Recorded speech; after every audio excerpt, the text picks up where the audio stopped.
신명기 30장 15절로 20절까지 우리 다 찾으신 줄 믿고 우리 한 절씩 교독하여 읽도록 하겠습니다. 보라, 내가 오늘 생명과 복과 사망과 화를 내 앞에 두었나니 내가 오늘 내게 명령하여 내 하나님 여호와를 사랑하고 그 모든 대로 행하며 그의 명령과 규례와 법도를 지키라 하는 것이라. 그리하면 내가 생존하며 번성할 것이요 또 내 하나님 여호와께서 내가 가서 차지할 땅에서 내게 복을 주실 것입니다. 그러나 내가 만일 마음을 돌이켜 듣지 아니하고 유혹을 받아 다른 신들에게 절하고 그를 섬기면 내가 오늘 너희에게 선언하노니 너희가 반드시 망할 것이라. 너희가 요단을 건너와서 차지할 땅에서 너희의 날이 길지 못할 것이니라. 내가 오늘 하늘과 땅을 불러 너희에게 증거를 선노라. 내가 생명과 사망과 복과 저주를 내 앞에 두었은즉 너와 내 자손이 살기 위하여 생명을 택하고 내 하나님 여호와를 사랑하고 그의 말씀을 청종하며 또 그를 의지하라. 그는 내 생명이시요 내 장수이시니 여호와께서 내 조상 아브라함과 이삭과 야곱에게 주리라고 맹세하신 땅에 내가 거주하리라. 아멘. 네, 오늘 시간에 우리가 함께 우리의 선택에 달렸습니다. 이와 같은 제목으로 우리 하나님의 말씀의 은혜를 나누도록 하겠습니다.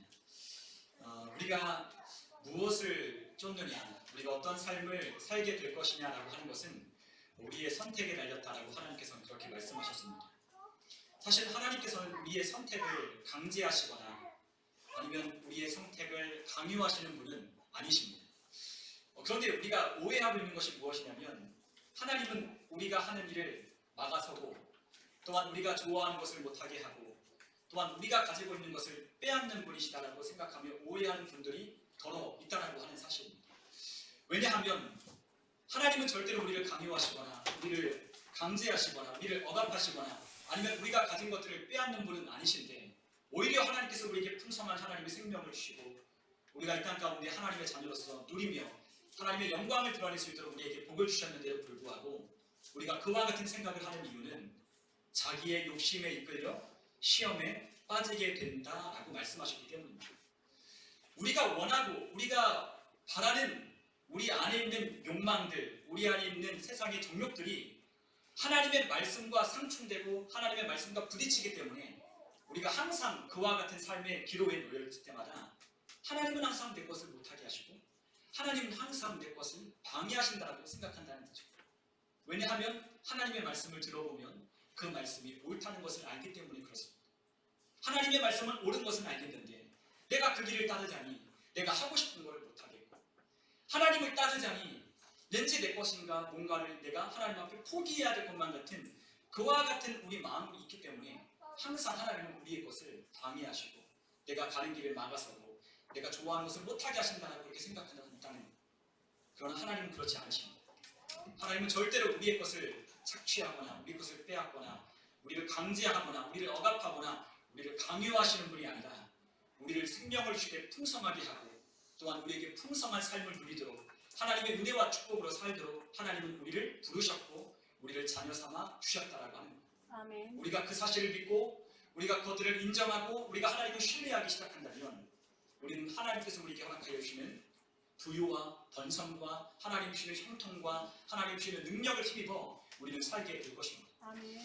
여러분, 우리 그리스도인들에게 하나님이 주시는 축복을 받는 것은 당연한 것입니다. 그러나 많은 사람들이 하나님을 따르면 고난이 있을 거라 생각합니다. 많은 사람들이 하나님을 따르면 어려움이 가중될 거라고 생각합니다. 그렇습니까? 그렇지 않습니다. 하나님을 우리가 겉핥 지식으로 우리가 알게 되면 우리가 하나님을 잘 알지 못하면 그렇다고 생각할 수 있을지 모르겠지만 하나님의 말씀을 보십시오. 오늘 우리가 함께 읽은 말씀이 하나님께서 우리에게 분명히 말씀하셨습니다. 하나님의 말씀을 따르면 하나님이 우리에게 주실 것이 무엇이냐면 하나님이 우리에게 생존하게 하시고 우리를 번성하게 하시고 우리에게 그 땅을 차지하게 하시고 또한 우리에게 복을 주실 것이라고 오늘 16절에 분명하게 말씀하고 계시다고 하는 거예요. 하나님은 분명히 우리에게 이러한 복을 약속해 주셨습니다.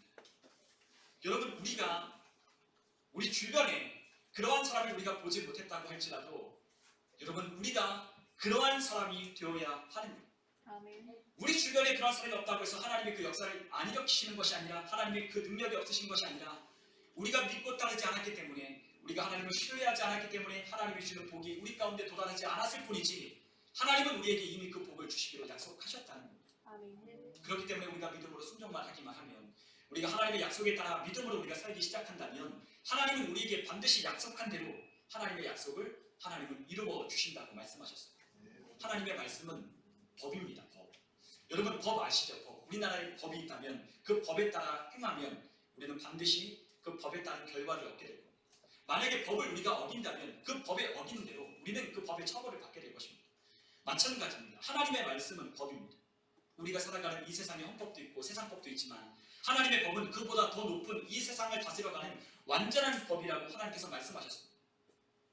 이 세상의 사람들이 만든 법 위에 어떤 법이 있느냐? 바로 하나님이 세우신 말씀의 법, 하나님이 통치하시는 법칙과 원리가 하나님의 말씀 가운데 우리의 법으로 주어졌다는 겁니다. 하나님은 그 말씀대로 이 세상을 다스려 가십니다. 그러므로 누구든지 하나님의 말씀을 따라 하나님의 말씀을 믿고 하나님의 말씀을 따라 순종만 한다면 하나님은 그 약속하신 말씀에 하나님은 하나님 되심을 우리에게 반드시 나타내야 됩니다. 왜냐하면 그분은 자기의 이름의 명예를 거셨기 때문입니다. 하나님은 그 말씀에 자기의 이름의 명예를 거셨어요. 하나님의 이름을 하나님 자신이 명예를 걸고 우리에게 말씀하셨기 때문에 우리가 그 말씀을 따르면 하나님이 반드시 이루신다고 약속하여 주십니다.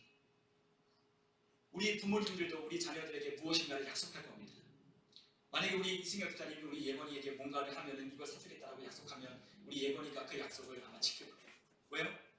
아버지가 충분히 그 약속한 것을 지킬 수 있다고 믿기 때문에. 우리 아버지가 돈이 많고 우리 아버지가 힘이 있고 우리 아버지가 충분히 내가 그와 약속한 것을 지킬 수 있다고 믿으면, 신뢰한다면 그 자녀는 부모의 말에 순종하게 돼요. 여러분 하나님이 어떤 분이십니까? 하나님은 모든 것을 못하실 분이 없는 하나님이십니다. 그 하나님은 모든 것을 없는 것을 있는 것처럼 부르시고 하나님은 모든 사람들과 환경들을 하나님께서는 마치 자신의 것인 양 하나님은 주관하시고 역사하시는 만왕의 왕 되시는 하나님이십니다. 우리가 그분을 우리가 적게 보면 우리의 삶에 그만큼밖에 우리를 일어나지 않을 겁니다. 그러나 우리가 하나님의 약속하신 말씀에 따라 그 말씀을 그대로 믿고 그 말씀하신 대로 우리가 비록 우리의 생각과 우리의 마음으로는 그것을 이해할 수 없어도 말씀하신 대로 그 높은 수준의 차원을 따라 우리가 생각하고 우리가 말하고 하나님의 말씀에 따라 움직인다면 하나님은 그 역사를 우리의 삶 가운데 나타내고 이루어 주시는 겁니다. 하나님은 약속하시는 분이십니다. 오늘 하나님은 우리에게 그 선택에 관한 이야기를 하고 계십니다.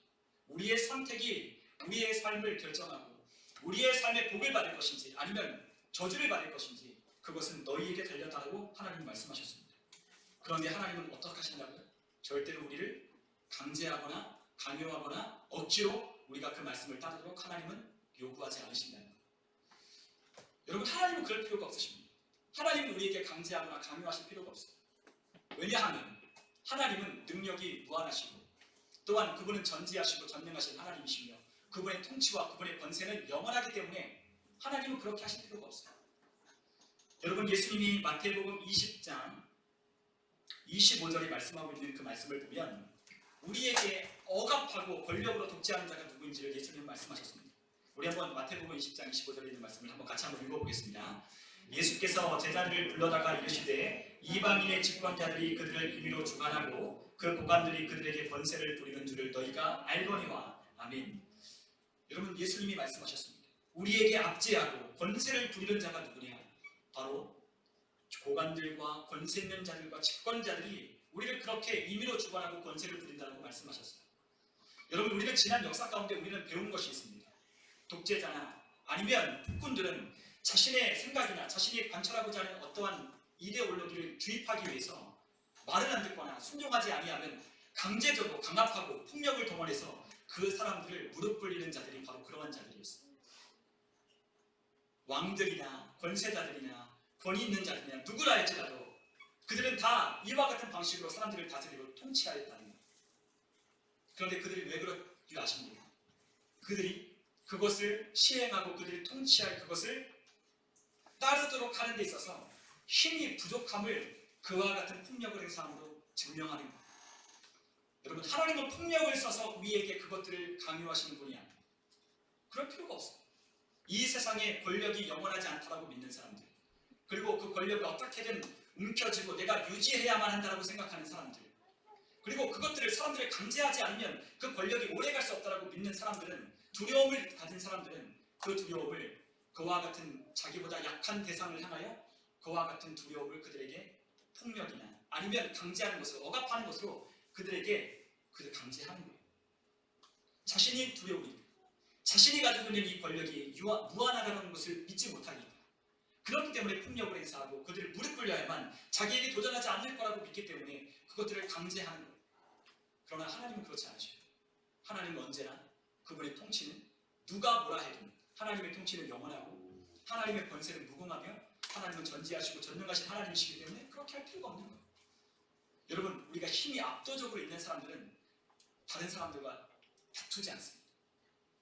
압도적인 무엇인가를 가지고 있는 사람은 다른 사람과 싸우지 않아요. 다투지 않아요. 왜 우리가 다투냐면 내가 그것들을 내가 빼앗기면 내가 살지 못한다고 생각하기 때문에 싸우는 거예요. 압도적인 힘이 있는 사람은 여유가 있어요. 압도적인 권세가 있는 사람은 다투지 않아요. 그리고 그것이 영원하다 믿는 사람은, 영원한 것을 가진 사람은 절대로 이 세상에 있는 것 가지고 다투거나 싸우지 않습니다. 누가 그러는지 자기가 가지고 있는 이 세상의 것들이 어느 순간에 사라져버리고 어느 순간에 내가 가지고 있던 이것들이 빼앗기고 어느 순간에 내가 가진 지위가 흔들릴 것이라고 생각하는 불안하고 두렵고 장래가 없는 사람들은 그렇게 한다는 거예요. 그렇기 때문에 직장에서도 겉모술수를 쓰고 사람들과 다투고 사람들과 빼앗고 우리의 삶에서 그러한 것들을 행하는 이유가 바로 우리 안에 있는 초조하고 우리 안에 있는 두려움들이 있기 때문에 그렇게 하는 거예요. 그러나 하나님을 믿고 하나님을 의지하고 하나님이 주신 힘과 능력이 있는 하나님의 사람들은 그렇게 할 필요가 없는 겁니다. 하나님이 주시는 압도적인 힘과 하나님이 나를 보호하시고 나와 함께 하시는 하나님이 있다면 우리는 그 사람들에게 여유 있게 그들을 섬겨주고 사랑해 줄 수 있는 거예요. 왜요? 하나님이 도우십니다.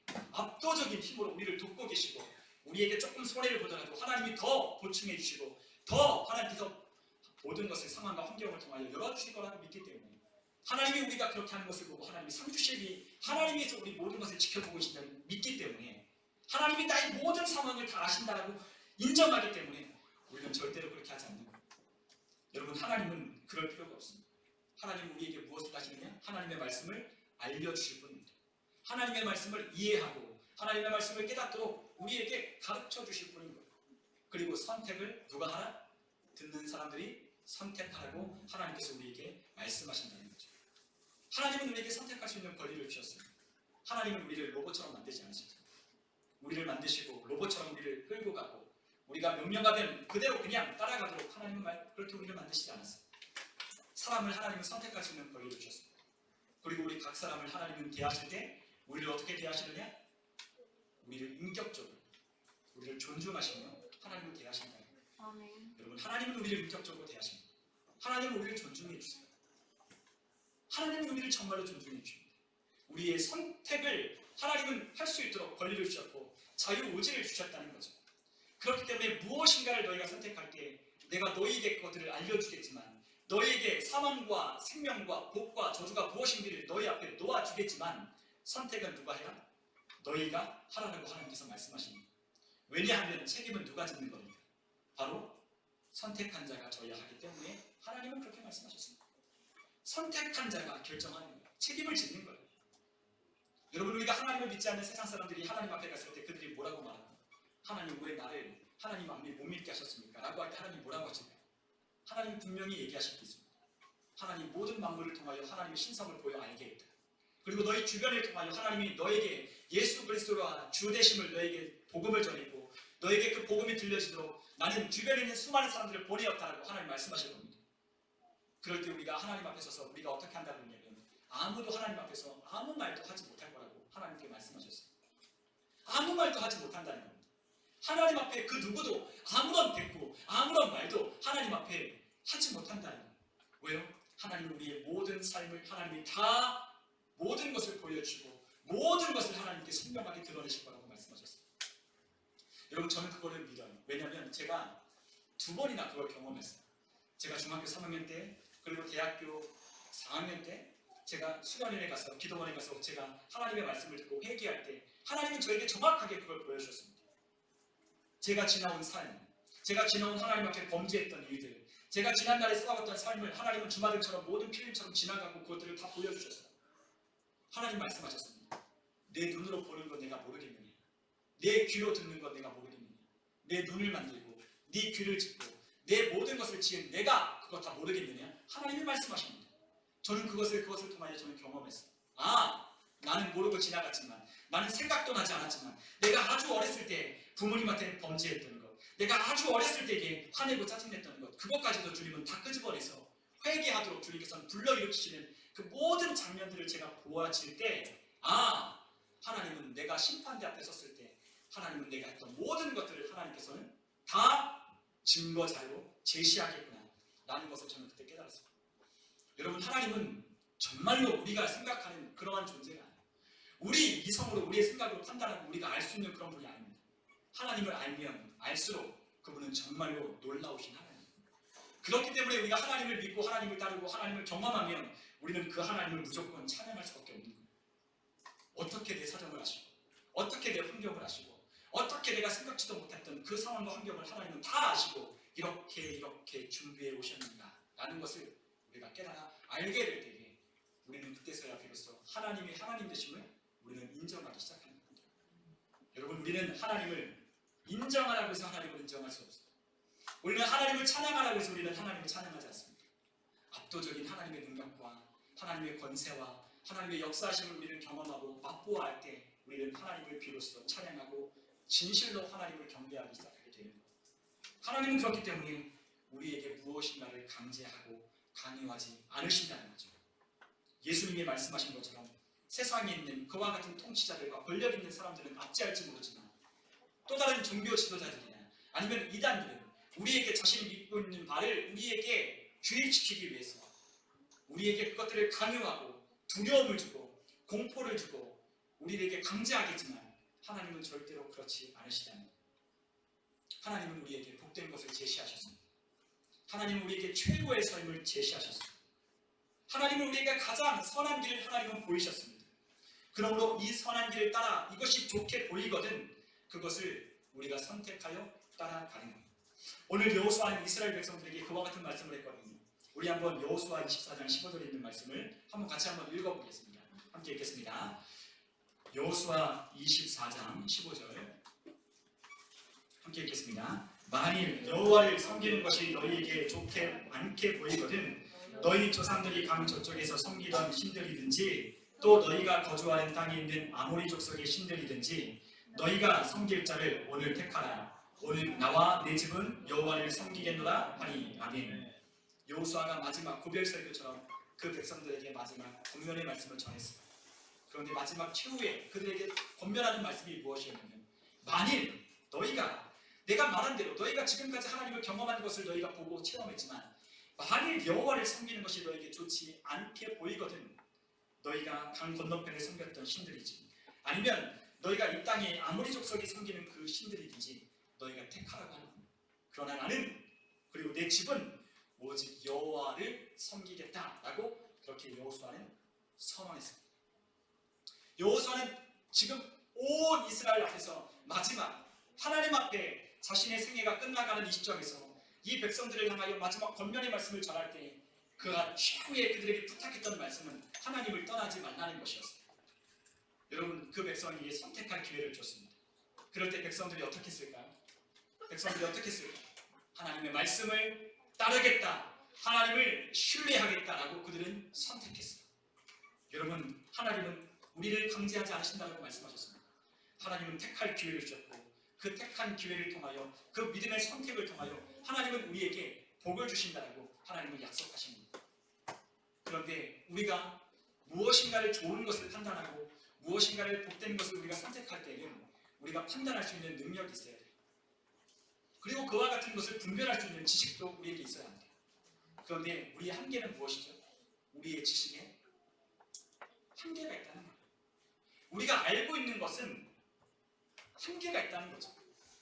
우리의 지혜가 한계가 있고 우리의 지식에 한계가 있을 뿐만 아니라 우리가 판단할 수 있는 능력 또한 한계가 있다고 하나님은 분명히 우리에게 알려주셨어요. 여러분, 그렇기 때문에 우리에게 누가 필요하냐? 바로 하나님이 필요합니다.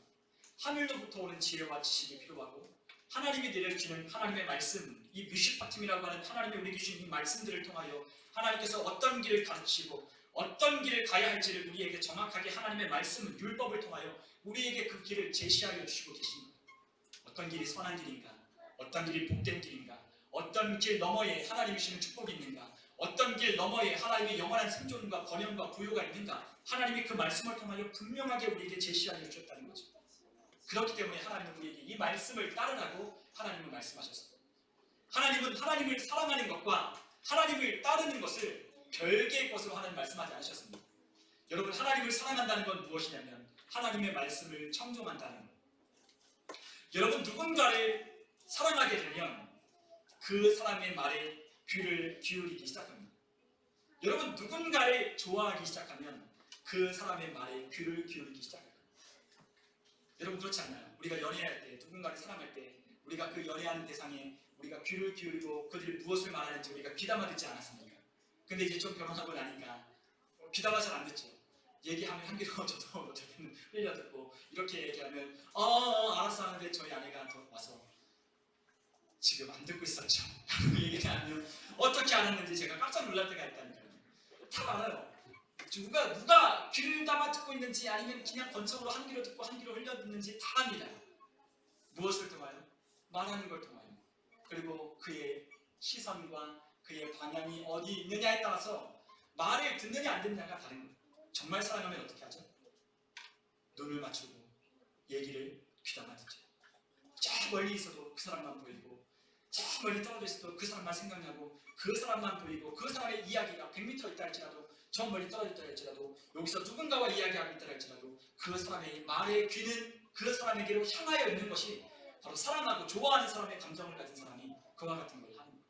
여러분, 우리의 마음에 주님을 정말 사랑한다면 우리는 세상에 있는 소리가 아니라 주님의 음성과 주님의 말씀이 우리의 귓가에, 우리의 심령에 들리기 시작하는 거예요.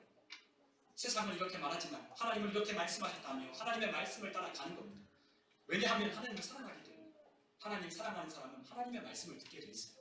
하나님 사랑하는 사람은 하나님의 말씀에 청종하게 되는 겁니다. 왜요? 진짜 사랑하는 거예요. 여러분, 사랑하는데 눈을 안 마주칠 수 있나요? 우리가 사랑합니다라고 우리가 이야기를 하는데 눈을 안 마주치고 얘기할 수 있나요?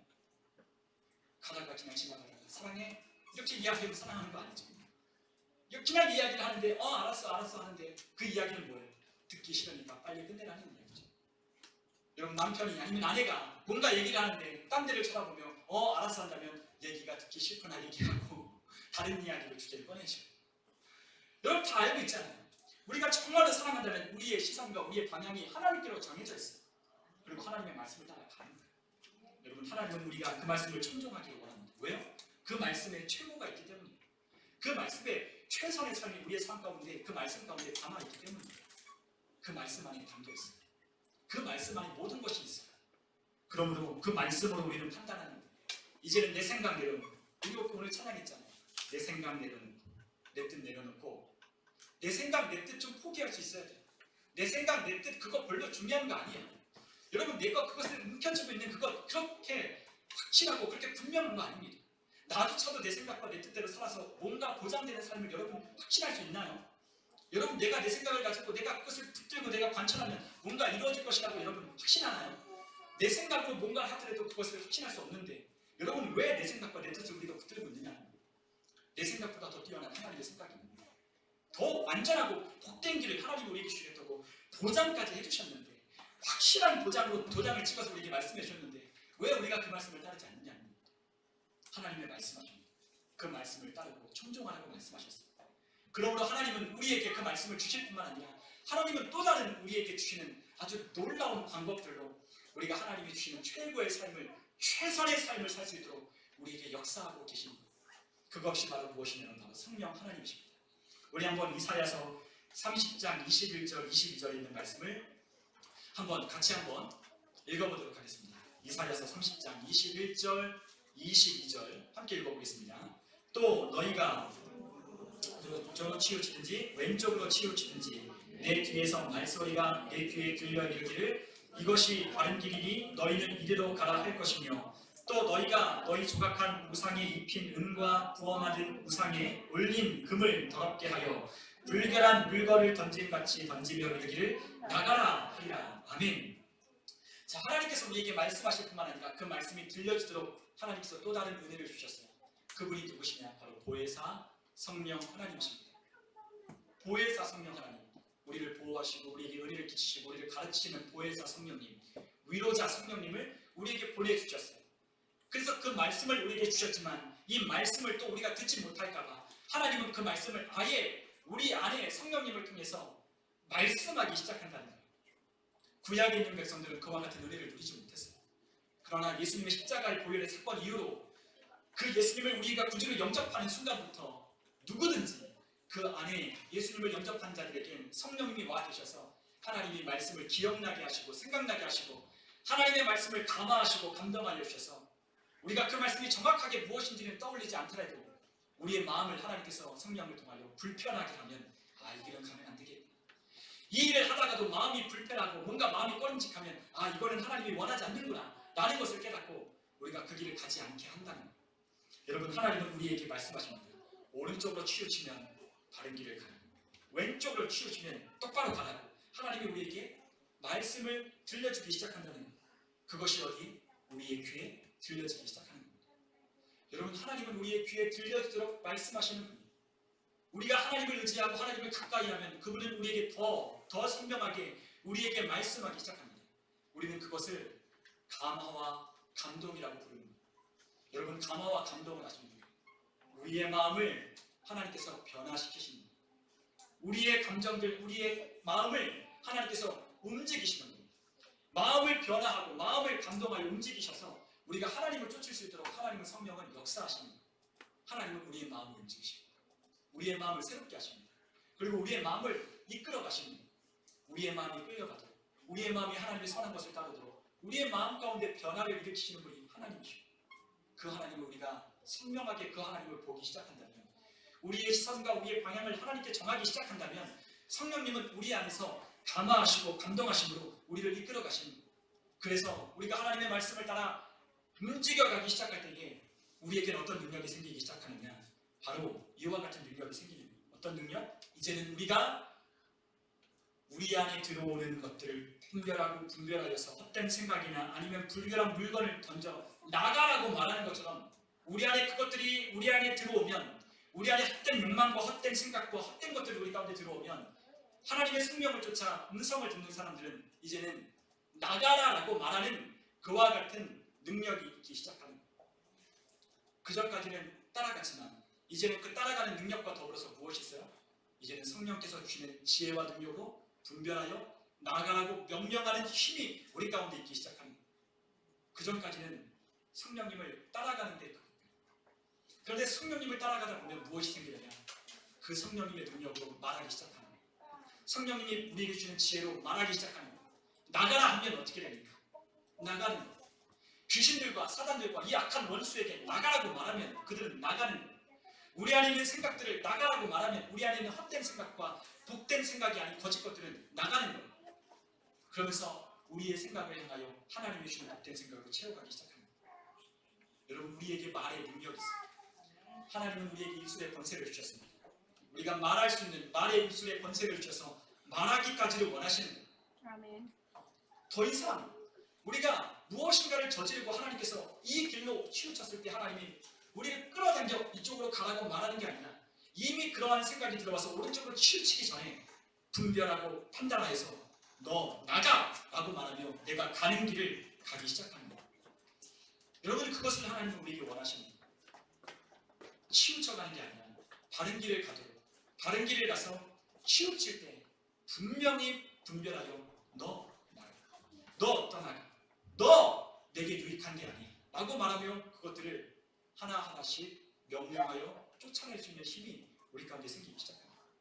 그것이 바로 무엇입니까? 선택할 수 있는 능력이 우리 가운데 생깁니다. 아멘. 택할 수 있는 분별력이 생기기 시작합니다. 여러분, 하나님은 우리가 정말로 바른 것을 선택하기를 원하십니다. 여러분, 모세와 룻은, 그리고 또 마리아는 복된 것을 선택했어요. 마리아는 하나님의 말씀 듣기를 원했습니다. 마르다는, 그의 언니 마르다는 예수님이 오셨을 때에 음식을 준비하는데 너무나 바빴어요. 그런데 마리아는 언니를 돕다가 예수님이 말씀하기 시작하니까 어떻게 했죠? 다 멈춰두고 언니 도와주는 것에 비껴치고 예수님 그 발 앞에 가서 말씀을 들었어요. 그랬더니 말하다가 예수님께 와서 막 불면 소리를 하는 거예요. 뭐라 그랬죠? 예수님, 지금 나 이렇게 힘들어 죽겠는데, 지금 예수님과 제자들 또 많은 사람들이 이렇게 음식해 왔는데 그들에게 음식을 대접하려고 내가 지금 이렇게 분주하게 열심히 내가 지금 이 부엌에서 칼질도 하고 이 요리도 하고 막 그러는데 저것이 지금 쪼르륵 달려가서 예수님 앞에서 지금 말씀 듣고 있는데 쟤 좀 말해서 나를 돕게 해달라고 예수님이 그렇게 이야기를 하는 거예요. 말을 듣고. 그랬더니 예수님 뭐라고 하셨죠? 마리아는 좋은 것을 택하였다고 그랬어요. 마리아는 좋은 것을 택한 거예요. 지금 음식장만 하는 게 중요한 게 아니에요. 지금 예수님의 말씀을 시작하는 그 말씀, 생명의 말씀을 듣는 것이 중요한 거예요. 마리아는 그걸 택했습니다. 여러분 한번 우리 히브리서 11장 24절로 26절에 있는 말씀을 한번 같이 한번 읽어보겠습니다. 히브리서 11장 24절에서 26절 함께 읽어보겠습니다. 믿음으로 모세는 장성하여 바로의 공주의 아들이라 칭함받기를 거절하고 도리어 하나님의 백성과 함께 고난받기를 잠시 죄악의 낙을 누리는 것보다 더 좋아하고 그리스도를 위하여 받는 수모를 애굽의 모든 보화보다 더 큰 재물로 여겼으니 이는 상 주심을 바라봅니다. 아멘. 모세 역시도 좋은 것을 택했습니다. 모세는 파라오 공주의 아들이었어요. 그는 히브리 노예였지만 그 파라오 공주가 그 나일강에 떠내려오는 그 모세를 건져다가 자기의 양자를 삼았어요. 여러분 한번 생각 한번 해보시죠. 그 애굽의 궁전에서, 이 이집트 궁전에서 피부 색깔이 다르고 인종이 다른 한 사람이 있어요. 누구죠? 모세였어요. 다 알아요. 이 사람이 히브리 노예라는 걸 다 알아요. 그러나 이 바로의 딸인 이 공주가 그 히브리 노예를 거두어 자신의 양자를 삼았으니까 모두가 다 그를 왕자로 대우해 주는 거예요. 여러분 얼마나 좋은 삶이에요.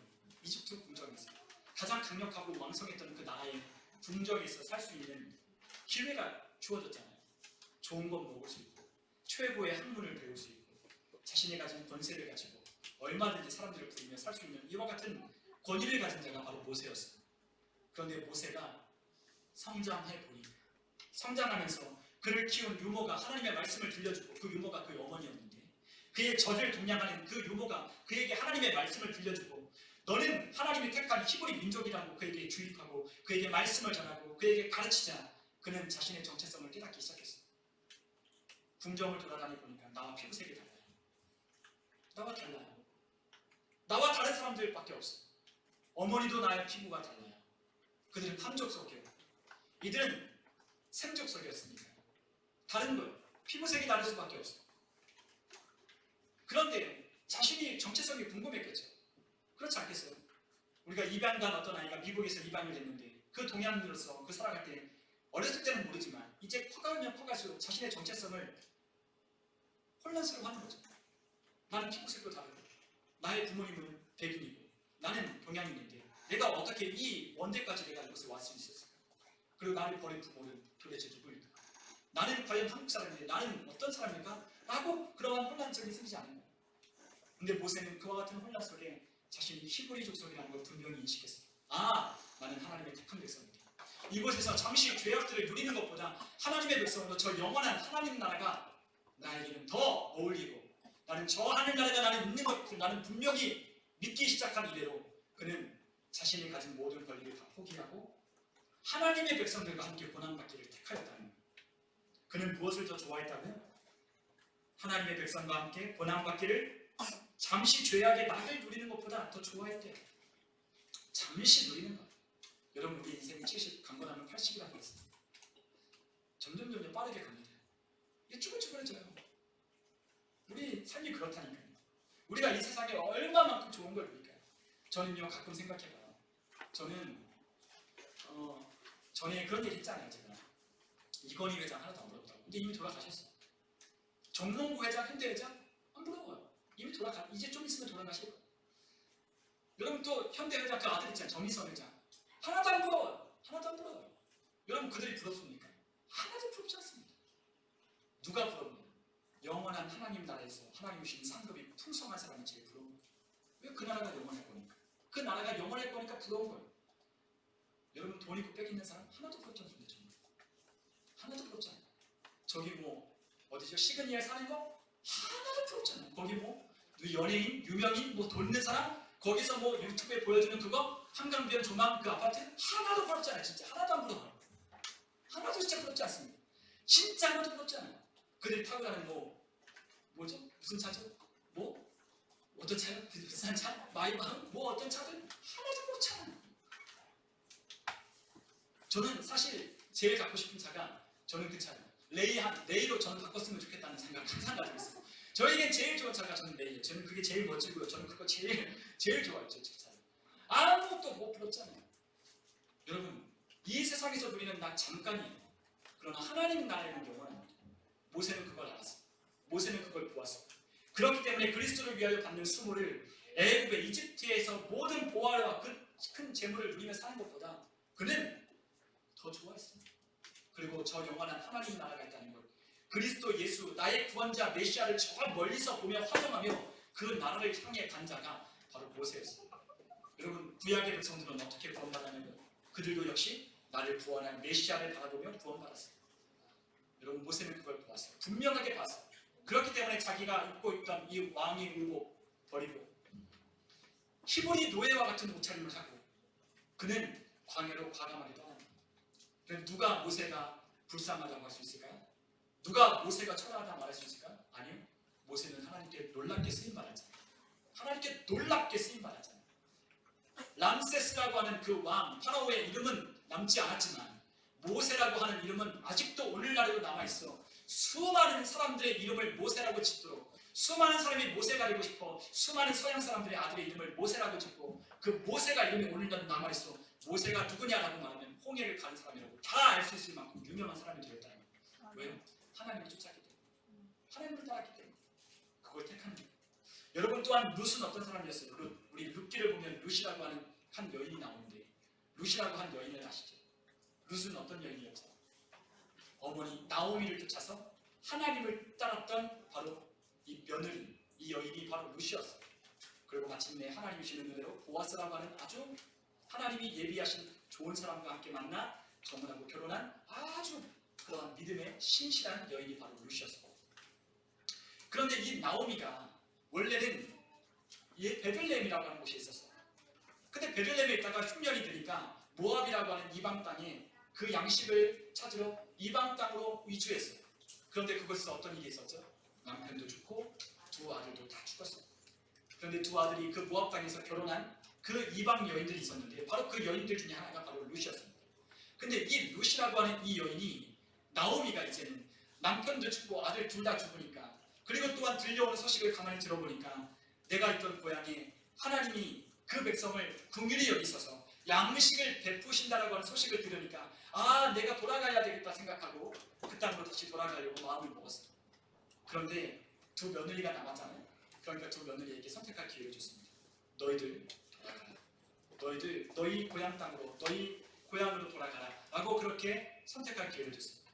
그랬더니 한 며느리는 돌아갔어요. 한 며느리는 돌아갔어요. 그런데 누구는 돌아가지 않느냐? 바로 이 룻이라고 하는 이 며느리는 돌아가지 않았어요. 오늘 그 룻이 고백하는 그 고백이 바로 룻기 1장에 나와요.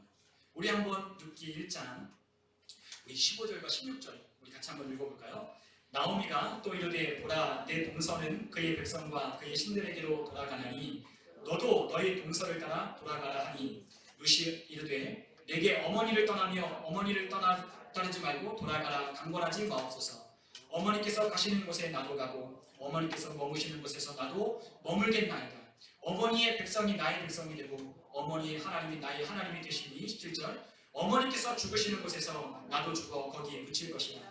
만일 내가 죽는 일 외에 어머니를 떠나면 께서 내게 벌을 내리시고 더 내리시기를 원하나이다 하는지라. 나오미가 룻이 자기와 함께 가기로 굳게 결심함을 보고 그에게 말하기를 그치니라. 아멘. 나오미가 계속 말하는 돌아가라, 돌아가라, 돌아가라. 너 돌아가면 너 돌봐줄 너 친족들 다 여기 있는데 돌아가라. 너 나 따라오면 너 이 과거의 생활 청산할 수 없다. 돌아가서 이제 새 출발하고 좋은 남자도 만나서 결혼하라고 그 나오미가 그들에게 선택의 기회를 주는 거예요. 그런데 나오미는 그렇게 말했지만, 아주 메모차게 돌아가라고 말했지만 룻은 안 돌아간다. 안 돌아간다. 나 못 돌아간다. 나 당신이 믿는 하나님이 나의 하나님이 되셨다. 그는 그 백성이 이제 나의 백성이 돼. 나는 하나님의 백성이 되었고 나는 하나님을 따르는 것이 내 삶이라고 그는 결단했다. 그러니까 나오미가 더 이상 그 룻에게 말하기를 그치는 거예요. 여러분, 우리의 삶에는 선택의 기로가 있어요. 오늘 하루하루에도 우리가 선택할 수 있는 기로가 있습니다. 선택할 수 있는 기회가 있어요. 우리가 하나님을 예배하든지, 우리가 하나님을 기도하든지, 우리가 하나님을 섬기든지, 우리가 하나님이 주시는 말씀을 따라 선택하든지 그 기회가 우리 앞에 놓여 있습니다. 그것이 우리 앞에 놓여 있습니다. 우리가 어떻게 할지는, 우리가 어떻게 해야 될지는, 우리가 어떤 삶을 살게 될지는 우리의 선택에 달려있다라고 하나님 말씀하셨습니다. 하나님은 분명히 우리의 삶에 대한 복된 삶을 하나님은 제시하셨지만 그것을 무진정 하나님이 보장하시는 건 아니에요.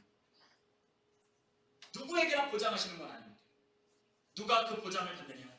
하나님의 말씀을 따라 선택한 이들만, 믿음을 따라 하나님을 택한 자들만 하나님의 보장을 받고 약속한 말씀을 따라 하나님이 주시는 은혜를 누리는 거예요. 우리의 선택에 달렸습니다. 사람들은 그렇게 이야기합니다.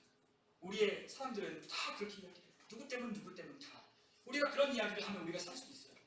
누구 때문이다, 어떤 것 때문이다, 우리 어떤 환경 때문에 내가 이렇다라고 말할 수 있어요. 그러나 여러분, 남들을 우리가 원망하고 불평한다고 해서 우리 삶이 달라지는 건 아무것도 없어요. 오늘부터라도, 오늘 우리가 선택하는 것이 우리의 삶을 완벽하게 달라지게 할 수 있는 능력과 선택이 우리 앞에 놓여 있다는 걸 믿으며 우리가 그 믿음으로 다른 게 아니라 하나님의 말씀을 따라 최선의 삶, 최고의 삶이 우리에게 있다는 것을 믿으며 선택할 때 우리의 삶은 반드시 최고의 삶으로 하나님이 보여줄 겁니다. 저는 요즘에 그런 것들을 참 많이 느껴요. 들려오는 소식들을 들으면 참 그런 소식을 많이 들어요. 하나님은 참 놀라우신, 기가 막힌 하나님이십니다. 저희가 하나님을 찬양하라고 하는데 이렇게 그냥 찬양하는 것은 뭐잖아요. 하나님은 기가 막힌 하나님이십니다. 여러분, 기가 막힌다는 거 어떠죠? 기가 막힌 하나님, 기가 막히도록 놀랍다는 것. 내 생각과는, 내가 이해하는 것으로는 도저히 감당할 수 없는 하나님의 은혜를 우리는 경험하기 시작해요. 그런데 한 번만 아니요, 놀라운 은혜를 경험하기를 원하십니다. 왜요? 그래야 말하니까. 내가 할 수 있는 일을 내가 뭔가 되어졌다고 해서 우리가 그것을 말하는 게 아니잖아요. 여러분, 우리 사람이 그래. 내가 할 수 있는 힘과 능력의 범위로 내가 뭔가를 이룰 수 있는 일을 이루어지면 그거 하나님께 기도해드려도 하나님께 그렇게 감사하거나 하나님 앞에 놀랍도록 하나님께 박수치며 대단하십니다 하지 않아요. 여러분, 하나님이 하실 수 있는 걸 여러분들이 구하셔야 돼요. 무엇 먹을까, 무엇 마실까, 무엇 입을까, 이거 구하지 말라 했잖아요. 이거 구하라고 우리에게 하나님이 우리의 인생을 구원하셔서 우리를 부르신 게 아니에요. 우리의 삶을 그 정도 수준으로 우리를 살라고 우리를 부르신 게 아니에요. 우리를 하나님 나라를 경험하게 하시고 하나님의 뜻이 무엇인지를 이해하고 이 세상 가운데 만왕의 왕 되신 하나님이 살아계시고 역사하신다는 것을 압도적인 힘과 능력과 경험을 통하여 그것을 증언하게 하시기 위하여 우리를 부르신 겁니다. 그것이 하나님의 계획입니다. 하나님의 선하신 뜻이에요. 그 하나님의 선하신 뜻을 따라 우리가 믿음으로 퐁당 우리를 던져갈 때 하나님은 우리의 삶을 인도하십니다.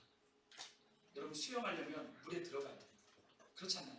수영하려고 하는데 물에 안 들어가면은 물이 무섭다고 안 들어가면 되겠나요? 안 되죠. 수영을 하려면 물에 들어가야 돼요. 자전거를 두발 자전거 타려면 두발 자전거에 네발 자전거에는 보조바퀴를 떼야 되는 거죠. 떼야 갈 수 있는 거잖아요. 두 발로.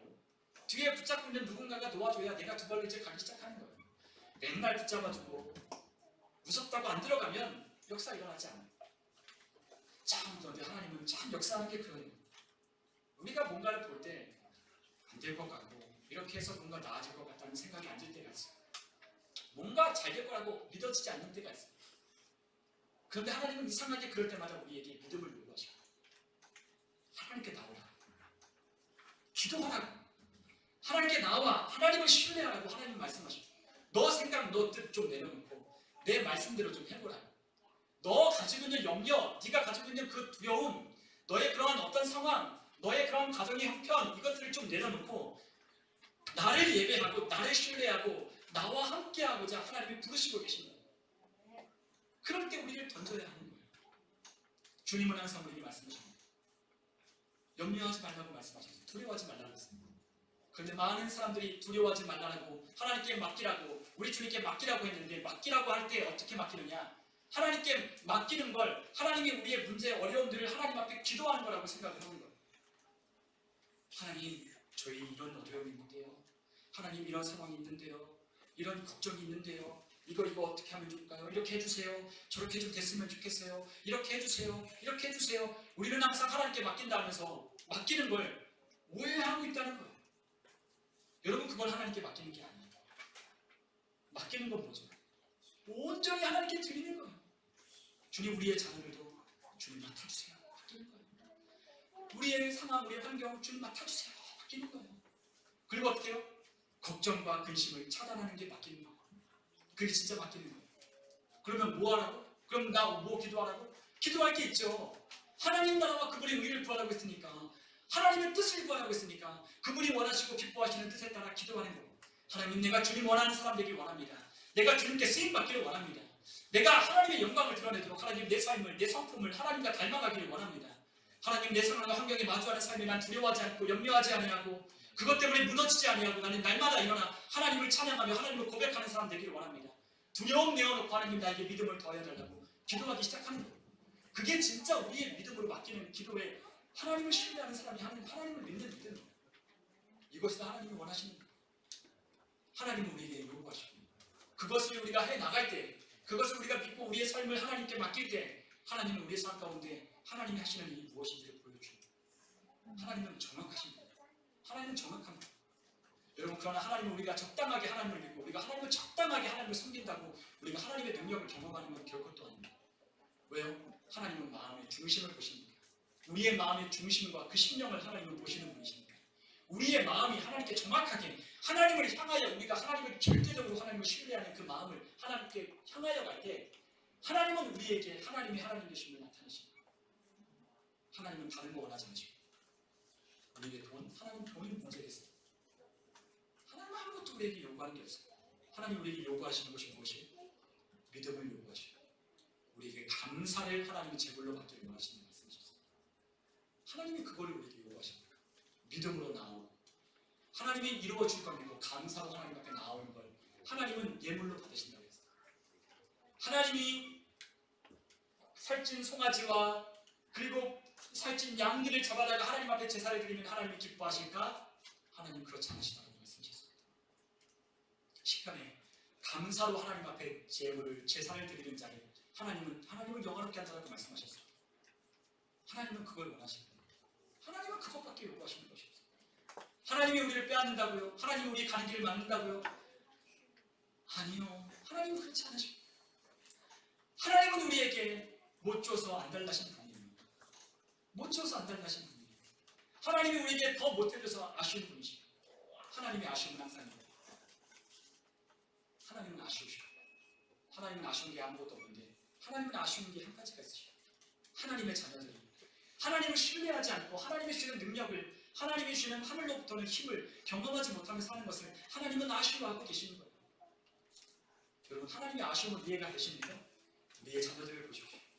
바른 길을 가시고 우리 아이들을 압도적으로 도와주시는 힘이 있는데 이 아이들은 우리를 찾지 않을 때 아쉽죠. 부모의 말을 따르는 얘가 좋은 길을 가시는데 아쉽습니다. 우리 자녀를 어떻게 해볼 수 있는 부모 없습니다. 마찬가지입니다. 우리를 하나님이 강제하지 않으십니다. 억압하지 않으십니다. 압제하지 않으십니다. 하나님은 우리에게 바른 길을 보여주셨습니다. 오늘 하나님은 우리에게 신명기 30장 19절에 있는 말씀처럼 우리에게 하나님은 분명히 말씀하시되 우리에게 하늘과 땅을 불러 너희에게 증거를 삼노라. 내가 생명과 사망과 복과 저주를 내 앞에 두었은즉 너와 내 자손이 살기 위하여 생명을 택하라라고 하나님이 말씀하셨어요. 하나님은 도와주셨습니다. 사망이 여기 있고 생명이 여기 있다.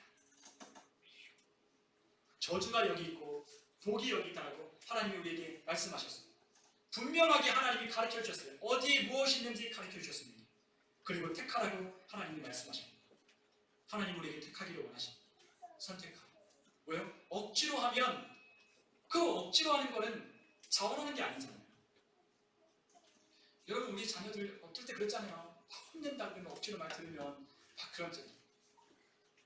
어쨌든 치사하고 내가 이렇게까지 해서 얘네들 이렇게 해줘야 되나? 막 그런 생각이 들 때가 있지 않으셔요?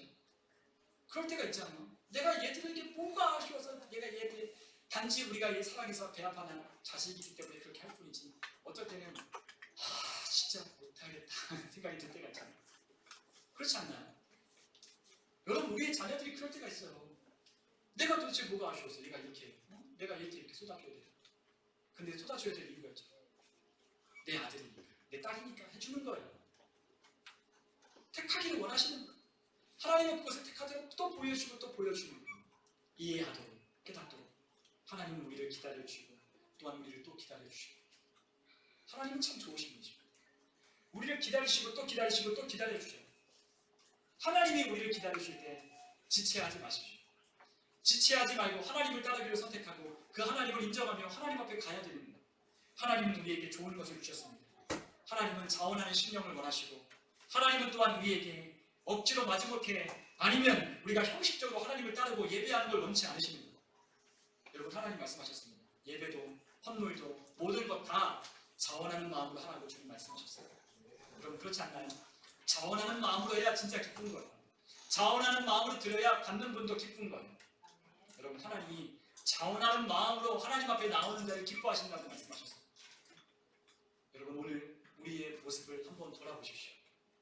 나는 하나님을 택하여 하나님 앞에 오늘 자리에 나와 있지만 나는 어떤 마음으로 하나님 앞에 가고 있느냐, 나는 하나님 앞에 어떠한 심령으로 하나님 앞에 서 있느냐 생각해 보십시오.